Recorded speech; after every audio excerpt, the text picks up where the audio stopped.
بسم اللہ الرحمن الرحیم۔ السلام علیکم۔ قرآن کی سورہ مائدہ آیت نمبر 27 میں اللہ پاک فرماتا ہے، اے پیغمبر انہیں آدم کے 2 بیٹوں کا قصہ سنا دیجئے۔ حضرت آدم علیہ السلام کے گھر میں ایک بچہ پیدا ہوا، اس کا نام قابیل رکھا گیا۔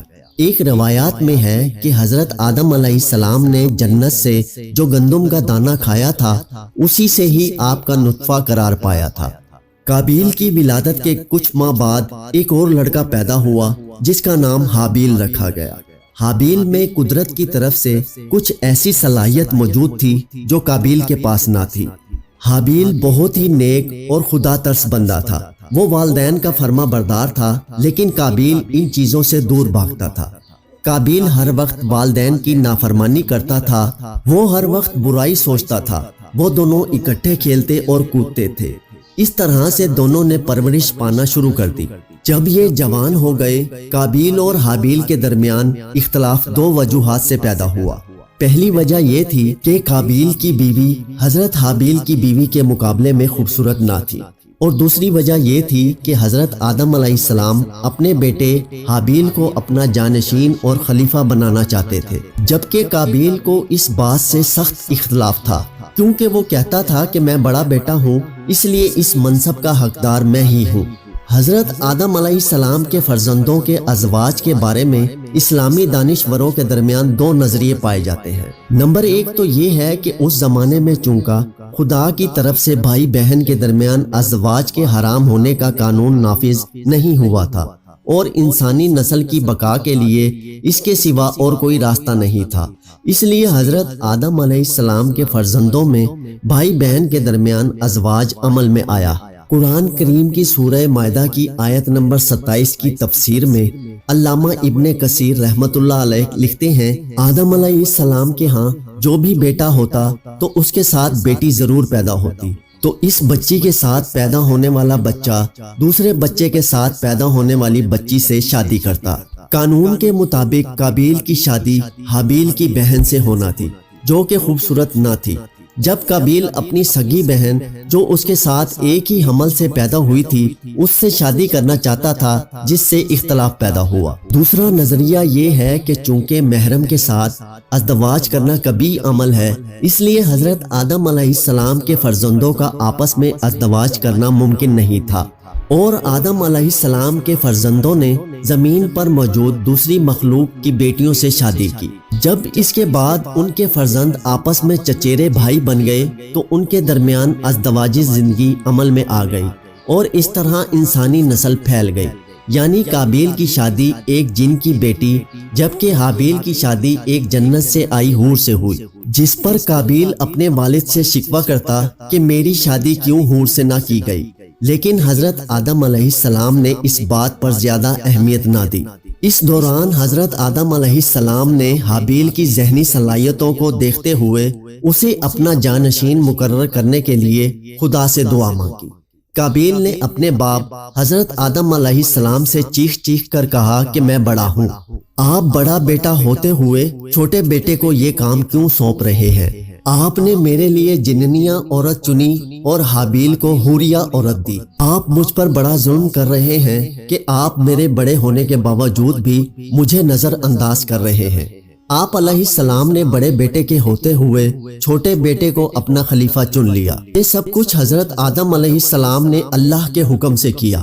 حضرت آدم علیہ السلام نے کہا کہ میں اپنی طرف سے کچھ نہیں کرتا، یہ سب کچھ خدا کی طرف سے ہی ہو رہا ہے۔ خدا جس کو چاہتا ہے اس کو عزت عطا کر دیتا ہے، اس کے نزدیک عمر کی کوئی حد نہیں ہے۔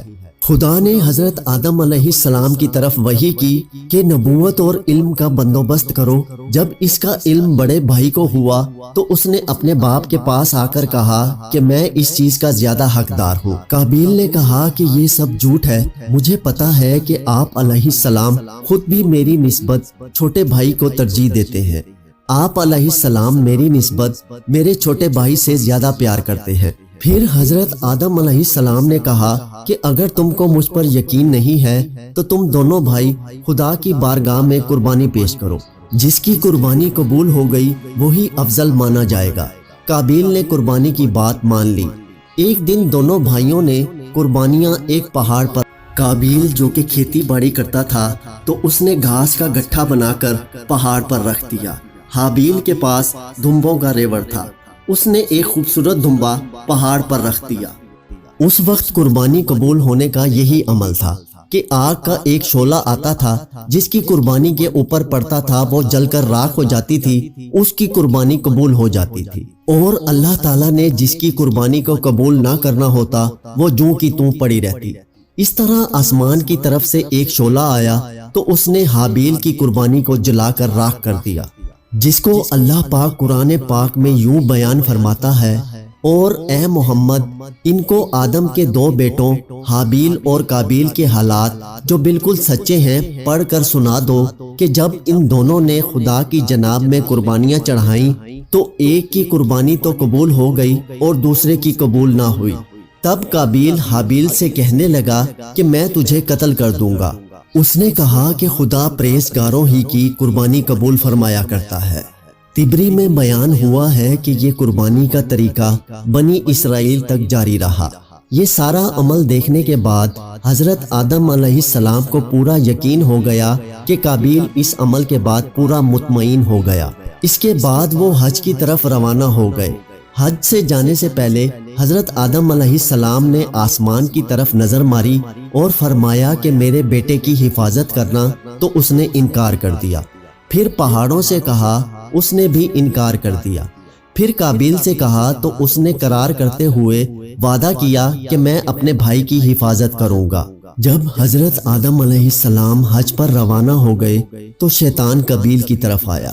اس نے کابیل کو کہا کہ خدا نے حابیل کی قربانی تو قبول کر لی ہے لیکن تیری قربانی کو قبول نہیں کیا۔ شیطان نے کہا کہ جب تیری اور حابیل کی اولاد ہوگی تو حابیل کی اولاد تیری اولاد کو کہے گی کہ ہمارے باپ کی قربانی تو قبول ہو گئی تھی، ہم اس باپ کی اولاد ہیں، لیکن کابیل کی اولاد کو وہ کمتر اور کمزور سمجھے گی۔ حابیل کی اولاد کہے گی کہ ہم تو خلیفہ کی اولاد ہیں، آپ کو تو ہر طرف سے لعنت پڑی تھی۔ کابیل نے کہا کہ اب کیا ہو سکتا ہے؟ شیطان نے کابیل کو کہا کہ تم حابیل کو جان سے مار دو، اس طرح یہی سب کام ختم ہو جائے گا، تم اپنے باپ کے خلیفہ بن جاؤ گے۔ اس کے مرنے کے بعد آپ کا باپ آپ پر زیادہ توجہ اور اہمیت بھی دے گا۔ کابیل شیطان کی باتوں میں آ گیا۔ اس نے کہا کہ یہ مشورہ تو ٹھیک ہے، لیکن مجھے یہ بات سمجھ نہیں آ رہی کہ میں اپنے بھائی کا قتل کس طرح کروں۔ شیطان نے کہا کہ میں آپ کو ابھی سب بتا دیتا ہوں۔ شیطان نے ایک پرندہ پکڑا، اس کو پتھر پر لٹا کر اس پرندے کا سر ایک پتھر پر مسل دیا۔ اس کے بعد کابیل حابیل کے پاس گیا تو کابیل نے کہا کہ میں آپ کو قتل کر دوں گا۔ حابیل نے کہا کہ میں نے تمہارے ساتھ کیا برا کیا ہے؟ کابیل نے کہا کہ تمہاری قربانی قبول ہوئی ہے، مجھے چھوڑ کر تم کو خلیفہ بنا دیا گیا ہے۔ کابیل نے کہا کہ تمہارا قصور ہو یا نہ ہو، میں تم کو قتل کر کے رہوں گا۔ آپ کی اولاد میری اولاد کو بھی کمتر سمجھے گی، آپ کی اولاد میری اولاد پر حکمرانی کرے گی۔ جب حابیل نے دیکھا کہ کابیل مجھے قتل کر کے ہی رہے گا، اس نے کہا کہ تم مجھے قتل کرنا چاہتے ہو تو کر دو، میں آپ کو کچھ نہیں کہوں گا۔ قرآن پاک کی سورہ مائدہ آیت نمبر 27 اور 28 میں بیان کیا گیا ہے کہ اس نے دوسرے بھائی کو دھمکی دی کہ میں تجھ کو قتل کر دوں گا۔ دوسرے بھائی نے کہا کہ اگر تو مجھ کو قتل کرنے کے لیے ہاتھ چلائے گا تو میں تجھ کو قتل کرنے کے لیے تجھ پر ہاتھ نہیں چلاؤں گا۔ مجھے تو خدا سے ڈر لگتا ہے، خدا تو صرف پرہیزگاروں کا عمل قبول کرتا ہے۔ اس لیے وہ اپنی جان بچانے کے لیے جنگل میں چلے گئے اور جنگل میں مارے مارے پھرنے لگے۔ کابیل ان کا پیچھا کرتا کرتا اس جگہ پہنچ گیا۔ آخر کار بصرہ کے اس مقام پر جہاں جامع مسجد تعمیر ہوئی، کابیل نے حابیل کو سوتے ہوئے پایا تو کابیل نے ایک بہت ہی بڑا پتھر لیا اور حابیل کو قتل کر دیا۔ حابیل نے تڑپ تڑپ کر دم دے دیا۔ قرآن پاک کی سورہ مائدہ آیت نمبر 30 میں ہے کہ خواہش نفس نے بھائی کے قتل کے لیے اس کو مجبور کر دیا۔ حابیل کا قتل ہونا تھا تو سارے عالم میں تبدیلیاں پیدا ہو گئیں۔ آسمان کا رنگ تبدیل ہو گیا، کالی آندھیاں چلیں، سورج کو گرہن لگ گیا، زمین میں زلزلہ آ گیا، درختوں میں کانٹے آ گئے، یہ سب حال دیکھ کر حضرت آدم علیہ السلام نے حضرت جبرائیل علیہ السلام سے پوچھا کہ ان سب تبدیلیوں کے پیچھے کیا وجہ ہے؟ مجھے تو ایسا لگ رہا ہے کہ کوئی بڑا حادثہ ہو گیا۔ حضرت جبرائیل علیہ السلام نے کہا کہ آپ کے بڑے بیٹے نے شیطان کی باتوں میں آ کر آپ کے چھوٹے بیٹے حابیل کو قتل کر دیا ہے۔ حضرت جبرائیل علیہ السلام کی یہ سب باتیں سن کر حضرت آدم علیہ السلام نے کہا کہ مجھے واپس لے چلو۔ حضرت جبرائیل علیہ السلام نے کہا کہ آپ اپنا حج مکمل کریں، پھر واپس چلے جانا۔ قابیل نے حابیل کو قتل کر دیا۔ اس کے بعد وہ ان کی لاش کو چھپانے کے لیے بہت ہی پریشان تھا۔ یہ روئے زمین پر پہلا قتل تھا۔ جب حابیل کا قتل ہوا تو وہاں بہت ہی جانور اکٹھے ہو گئے کہ حابیل کے جسم کو اپنی خوراک بنائیں۔ یہ سب کچھ دیکھ کر قابیل نے اپنے چھوٹے بھائی کی لاش کو اپنی چست پر لاد لیا۔ قابیل اپنے بھائی کی لاش کو اپنے کاندھوں پر لادے ادھر ادھر پھر رہا تھا تو پرندے اس کے پیچھے پیچھے آ رہے تھے کہ اس کی لاش کا کیا کیا جائے۔ اس کے بعد اللہ تعالیٰ نے قابیل کے پاس 2 کووں کو بھیج دیا۔ وہ دونوں آپس میں لڑ پڑے۔ ایک کوے نے دوسرے کو مار دیا، ایک کوے نے دوسرے کو قتل کر کے مٹی میں گڑھا کھود کر اس میں دفن کر دیا۔ یہ سب کچھ قابیل دیکھ کر سوچنے لگ گیا کہ مجھ سے تو کوا ہی سمجھدار ہے، مجھ سے تو اس طرح بھی نہ ہو سکا کہ میں اپنے بھائی کا جسم مٹی میں ہی دفن کر دیتا۔ جب حضرت آدم علیہ السلام حج سے واپس آئے تو انہوں نے قابیل سے پوچھا کہ حابیل کہاں ہے؟ اس نے جواب دیا کہ آپ مجھ سے پوچھتے کیوں ہو؟ کیا آپ اس کو میرے پاس چھوڑ کر گئے تھے؟ حضرت آدم علیہ السلام نے کہا کہ مجھے سب کچھ معلوم ہے، میں یہ پوچھ رہا ہوں کہ تم نے یہ سب کچھ کیوں کیا ہے؟ قابیل خوف کے مارے وہ وطن چھوڑ کر یمن میں چلا گیا۔ جب قابیل نے حابیل کو قتل کر دیا تو اس کا خون 7 دن تک زمین پر رہنے کے بعد زمین میں جذب ہو گیا۔ زمین نے حابیل کے خون کو پانی کی طرح جذب کر لیا۔ حضرت آدم علیہ السلام نے قابیل سے پوچھا کہ تیرا بھائی حابیل کہاں ہے؟ قابیل نے کہا کہ مجھے نہیں پتا۔ حضرت آدم علیہ السلام نے فرمایا کہ تیرے بھائی کا خون مجھے پکار رہا ہے۔ قابیل نے کہا کہ اگر میں نے اپنے بھائی کو قتل کیا ہے تو اس کا خون کہاں ہے؟ اس دن سے زمین نے کسی کا خون چوسنا حرام کر دیا ہے۔ یہی وجہ ہے کہ زمین میں خون جذب نہیں ہوتا۔